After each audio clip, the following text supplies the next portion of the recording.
Miss?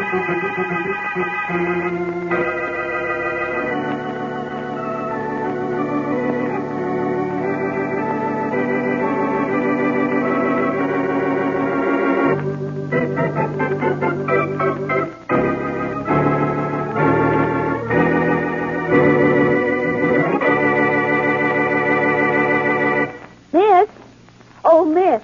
Please, this is a public library, young lady. Please, lower your voice. Oh, I'm very, very sorry. Oh, my dear young lady, you don't have to overdo it. Well, I wasn't overdoing it. I was just speaking too softly for a moment to make up for speaking too loudly a moment before. Oh.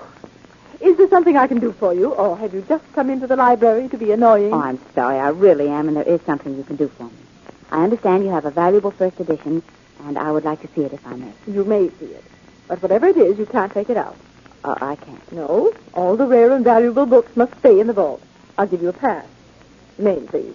Mary Wesley. Address? 1219 Dale Avenue. Mm-hmm.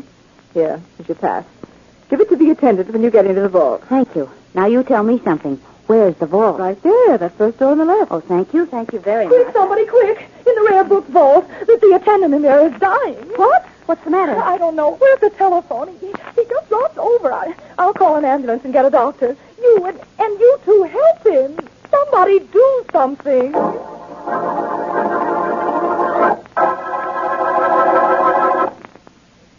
And now meet Dick Calmer as Boston Blackie. Enemy to those who make him an enemy. Friend to those who have no friend.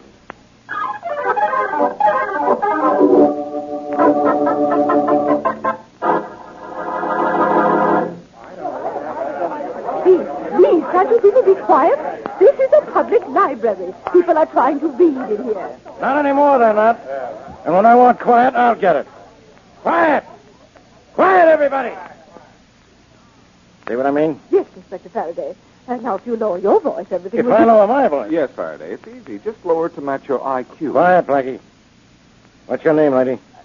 Jane Calvin. I'm the assistant librarian in charge of this vault. Uh-huh. What happened here? I don't know exactly. I was busy. I think I can explain, Inspector Faraday. You can? Who are you? Well, my name's Vivian Peterson. I was there in the vault when the attendant collapsed. Alone? Yes, only the attendant and I were in there. And when he fell to the floor, I thought he was dead and ran out to call an ambulance. One of these other women must have called the police. Yes, I called the police. What did you do, Miss Wesley? Remove the body? There wasn't any body, Inspector Faraday. When I got in there, we found out that the man was alive, and when the ambulance got here, it took him to the hospital. Oh, I see. How do you happen to be here, Blackie? Mary called me when she thought there might be trouble here. How right she was. She must have known you'd come down on the call. That's enough out of you, Blackie. Inspector, please. Yeah, this is Miss a... Calvin, I know. This is a public library. And people are reading, Faraday. Don't you wish you'd learn to... Look, Blackie, you have no business being here. From what I can see so far, neither have I. Come on, Rollins, we're getting out of here. So soon, Faraday? Oh, don't do that. They have some picture books in the children's department. Why don't you... You be quiet, Blackie. Faraday, lower your voice. This is a public library. You must... People are reading. Come on, Rollins. There's nothing wrong here. Yeah. A guy faints and they call the police. An ambulance. And Miss Wesley here calls Boston Blackie. It's a good case for you to work on, Blackie. There's no crime, no suspects, no angles, no mystery. And you got just the kind of a mind... Oh, good heavens, how awful. What do you mean, how awful, Miss Calvin? What's awful? A first edition of Radway's Faust. One of the most valuable books in the vault is missing. What? How do you know? This paper. The checker here just gave it to me. Radway's Faust is missing. It's the only copy of its kind. It's worth thousands. It's been stolen. Calm down, Miss Calvin. Tell me, was it here before the attendant had his attack? Yes, it was. So there's no crime, huh, Faraday? Not much. You're right. This is just the case for me. Blackie, you stay out of this. You hear me? Stay out of this, or... This is the public library, remember? Yeah, I know. People are reading books. Well, that's nothing. But apparently people are stealing books, too.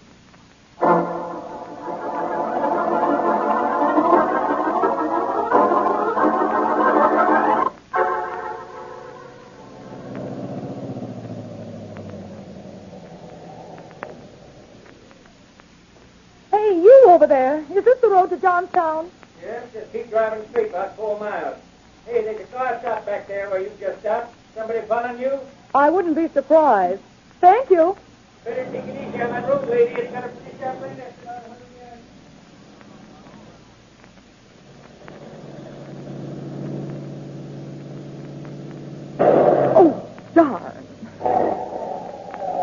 fine time for a blowout.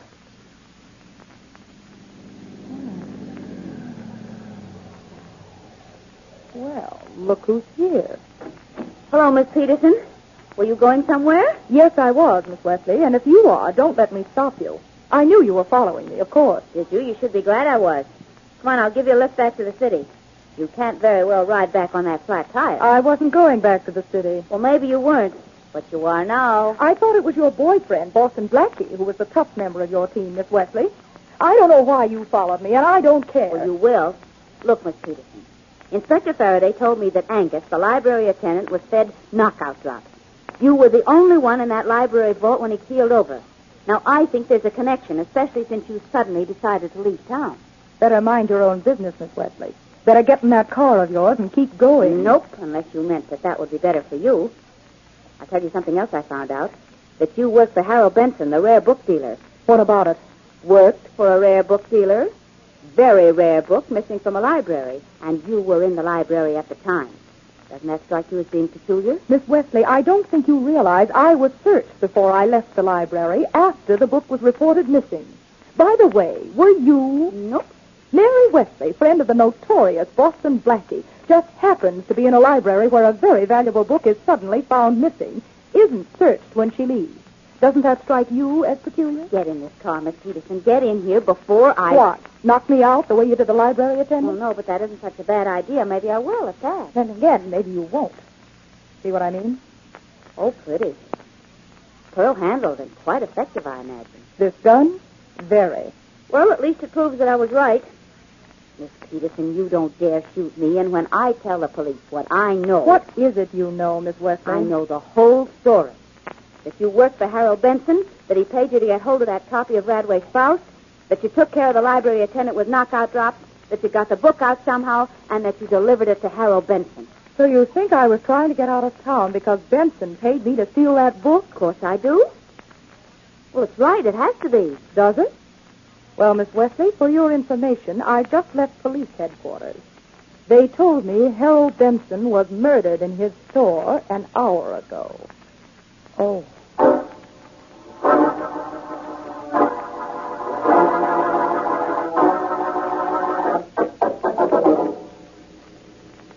Phew. Oh, I'm just about licked, Mary. This book vault is small, but it's got more good hiding places. I know. Blackie, you've been looking for hours. Why don't you give up? Why? Because we searched the late Mr. Benson's store, we searched Benson's home. We didn't find that book. That means only one thing. Yeah, the book must still be here in the vault unless that Peterson girl took it.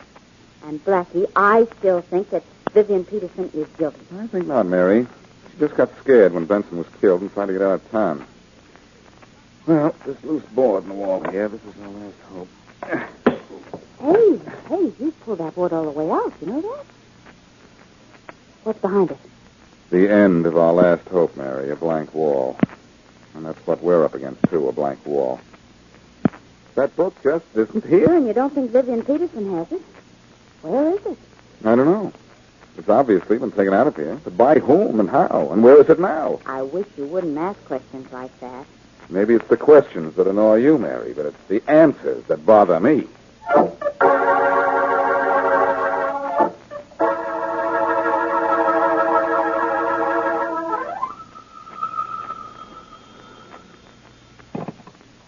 Yes? Joseph Caldwell? Yes. John Tobin, the book dealer, Mr. Caldwell. Oh, so? You are in the market for a certain book. A certain book? Yes. Very valuable book. Yes. The first and the only edition of Radway's Faust. Oh, but most definitely, Mr. Tobin. I have it for you, Mr. Caldwell. You do? But how? I have long been under the impression that the only one in existence is in the vault of the city library. Was in the vault, Mr. Caldwell. I have the book. Now, if you have the price... Oh, but that goes without saying, Mr. Tobin. If you have the book, of course I have the prize. But tell me, how did you manage to procure the book? How, Mr. Caldwell? I'm not surprised that you asked. A lot of other people would like to know that, too.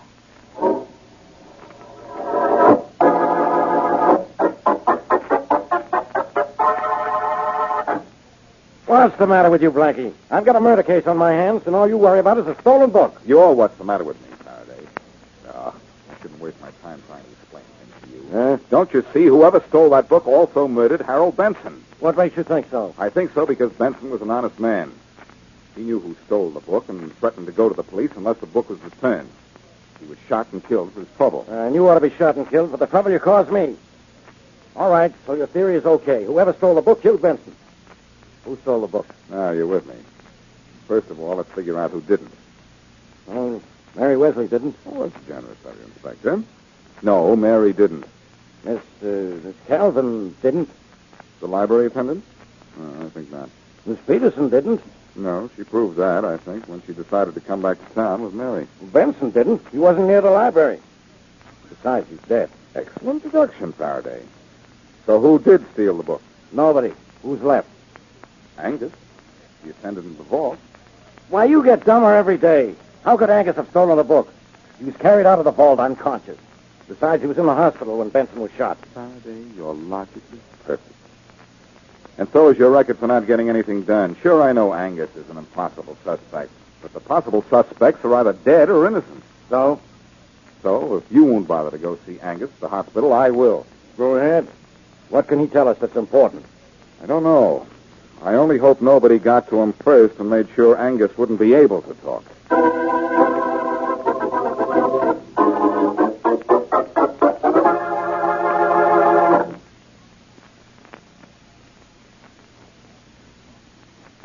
Now, back to Boston Blackie.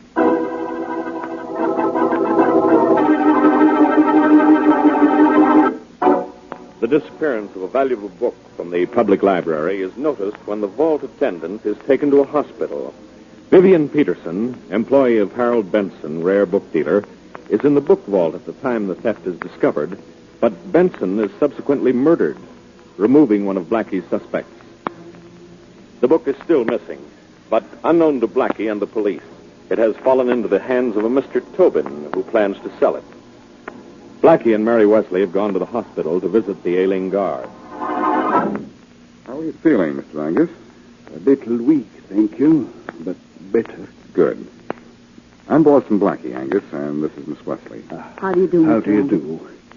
Do you know what happened at the vault just after noon today? No, I don't. I hardly know what happened to me. All I remember is being in the vault one minute and then waking up in a Crawford ambulance in the next. In a Crawford ambulance? Yes. That's strange. I should think you'd have been picked up by an ambulance from this hospital. Yeah, that's beside the point, I guess. What happened at the vault, Blackie? What? The one and only copy of the first edition of Radway's Faust was stolen. Stolen? Oh, no. Oh, yes. I understand you passed out after you came back from lunch. Yeah. Where did you eat? In the counter restaurant across the street from the library. Who'd you eat with? No one. I ate alone. Alone, huh? Knockout drops made you keel over in the rare books vault, but you ate alone. Angus, who was in the vault when you passed out? Some girl, I don't know who she was. Why do you ask? I think she stole the book, Mr. Angus. That's why he asked. And I still think she killed her boss, Harold Benson, too. Blackie, won't you follow that hunch of mine?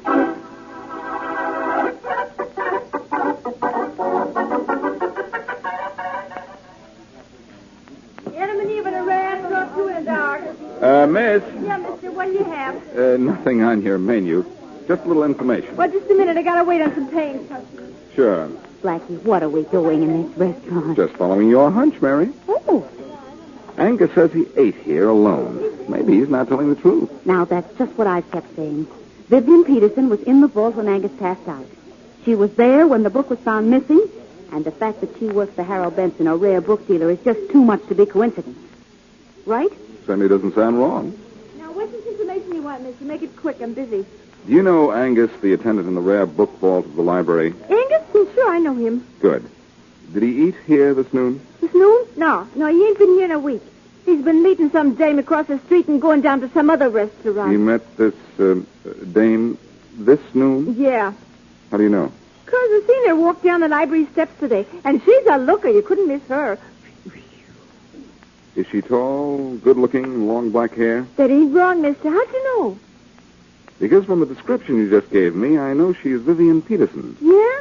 Well, maybe that means something, but doesn't to me. I'll be seeing you. Blackie, Mr. Angus said he didn't know Miss Peterson, and this girl said that she saw them together. So she did, Mary. Which proves your hunch.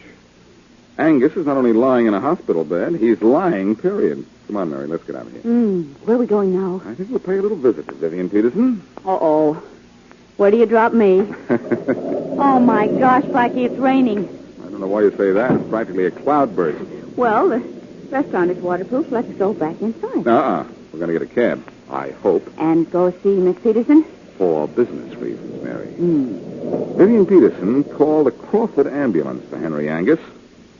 I think the private ambulance angle tells me how the book was taken out of the vault. Well, it doesn't tell me, so suppose you do. The book was carried out on top of the Crawford ambulance stretcher and under the unconscious form of Henry Angus. You mean after Miss Peterson gave Mr. Angus the knockout drop? Then she went into the vault with him, waited for him to pass out, slipped the book under him, and then she called the Crawford ambulance service and had them pick up Mr. Angus and the book at the same time. Right. Look, you stay under this awning. I'll go down to the corner there and see if I can't get a cab. All right. Don't go away now. I won't. A taxi! Taxi! Okay, don't stop. Looking for something, Bud? Yeah, a cab, but put away that gun. Not even that'll get you a cab in weather like this. I ain't looking for a cab. I'm looking for you. Get in this car here. Why, I sure will. With pleasure. But I'm not going to get in with you. Nice car the fellow decided to lend me. Much better than a taxi. Hey, Mary! Mary! Coming, Blackie, coming.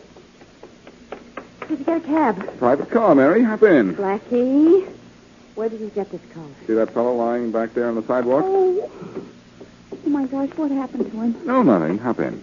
But, He tried to force me into his car here with the help of a gun, but I persuaded him to lie down and let me take the car by myself. oh, good heavens. No, good riddance.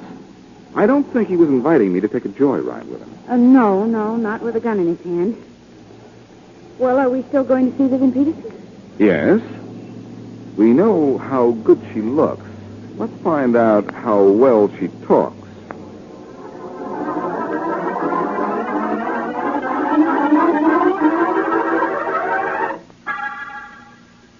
She doesn't seem to be home, Blackie. No, Miss Peterson's probably going to be as tough to find from now on as that book. Now, let's try the door. Huh. It's open. Good. How soon will we hear from Inspector Faraday about who owns the car we, borrowed? I don't know. I phoned him the license number half an hour ago. He should know by now. We'll call him from here. Boy, it's dark in here. There's the light switch. Oh, yeah. There. Give me a light switch, and with my college education, I can turn on almost every light in the place. It's right in here, isn't it? Yes, it's glaring. And look what I'm glaring at. Uh-oh. It's Miss Peterson, and she looks slightly dead, Mary. Oh. I'd better call the police. There's the phone.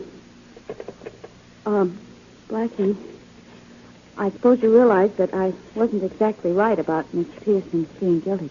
I do now. You almost had me convinced, though. Well, then stop gloating, will you? Faraday speaking. Faraday, this is Blackie. Now what do you want? To tell you something very interesting. But first, I called you a little while ago to check on the license number of the car I picked up from a guy. You do it? Yeah, the car belongs to John Tobin. So what? So nothing. But I've got a little something for you, Faraday. What? You promised to leave town? No, it's something that won't please you quite as much as that. It's another body. Yeah, well, if you think... Another what? Body. B-O-D-Y, body. And when it was walking around, it was called Vivian Peterson. The Peterson girl, huh? Well, I'll be... You probably are, Inspector. She's dead in her own apartment, and I don't think she'll go anywhere till you get here. If you hurry. Goodbye. Well, that's that. What are you doing, Mary? Still trying to pull a Boston Blackie and find a clue. Trying to show me up, huh? What'd you find? What did Inspector Faraday find out about the car you appropriated? Oh, a man named John Tobin owns it. Why? John Tobin, Blackie, he's mentioned in one of the letters here on Miss Peterson's desk. What? Let's see the letter. Here it is. Let me read it. It says, since your present employer will not procure the book for me at any price, I have contacted John Tobin. The same offer goes if you want to work with Mr. Tobin. You will get 10% of my purchase price of the book. Signed, Joseph Caldwell. That's a funny way to spell Joseph with an S. Sounds foreign. And I can sound foreign, too, Mary. Blackie, what are you going to do? Find Mr. Tobin's phone number in the telephone book. Miss Wesley, I, Mr. Joseph Boston Blackie Caldwell, would like to make the appointment to see him.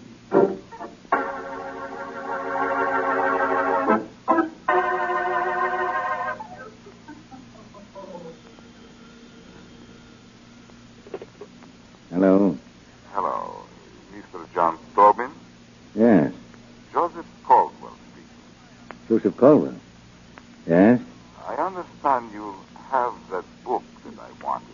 Are you ready to see me and do business? Well, I'm ready to see you. Is good. When? You better come right over, I think. Yes. Come over right away. I will be there. Thank you. Goodbye. Goodbye. This is a complication. Yes, Mr. Tobin? Mr. Tobin, why do you take out from that drawer a gun? Oh, don't be alarmed. It's not for you, Mr. Caldwell. It's for the man who just called to say he was Mr. Joseph Caldwell.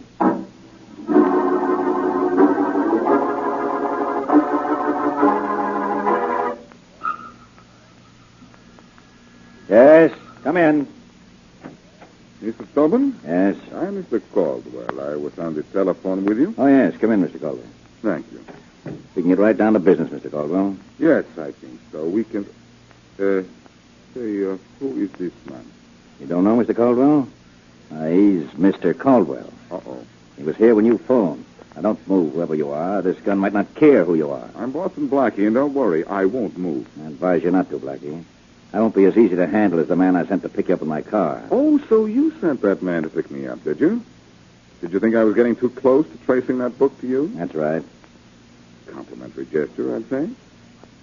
May I ask one favor? The dying man and the last request? What is it? May I see the book that caused all this trouble?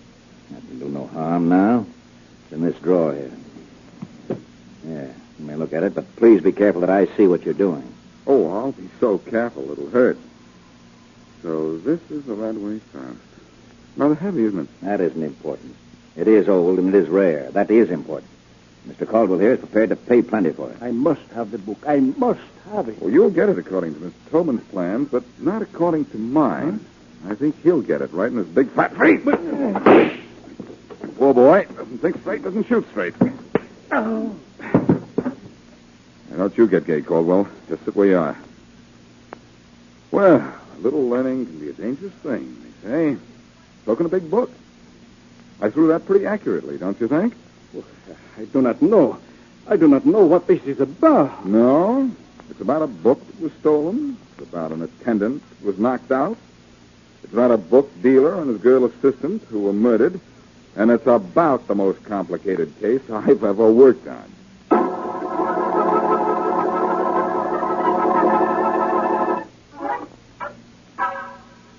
So your theory was right, Blackie. Yes, Vivian Peterson stole the book from Mr. Tobin, all right, with the help of the ambulance men who were in on the plan. My theory about the murder of Harold Benson was right, too. Okay, sir, take a bow. Now, let's see. Benson figured out who had the book and threatened to go to the police. So Tobin killed him and had a clear field to sell the book to Mr. Caldwell. And Tobin killed Miss Peterson, too, didn't he? Right. Why? Same old story, Mary. Miss Peterson didn't bargain for murder when she agreed to steal the book. When Benson was killed, first she tried to run away, then she threatened to go to the police. Our friend Angus wasn't in on the deal. All he did was fall in love with Vivian Peterson and lie to us about not eating with her. Well, as long as the police have recovered the book, I don't think they'll be too rough on him, do you? Even though he may not get back his library job. Maybe not. You know, Mary, I'm satisfied with everything about this case except one thing. What's that? Something you wanted to do and didn't? Yes. I wanted to tiptoe up in back of that librarian, Miss Calvin, and whisper in her ear, "Quiet, please. People are reading."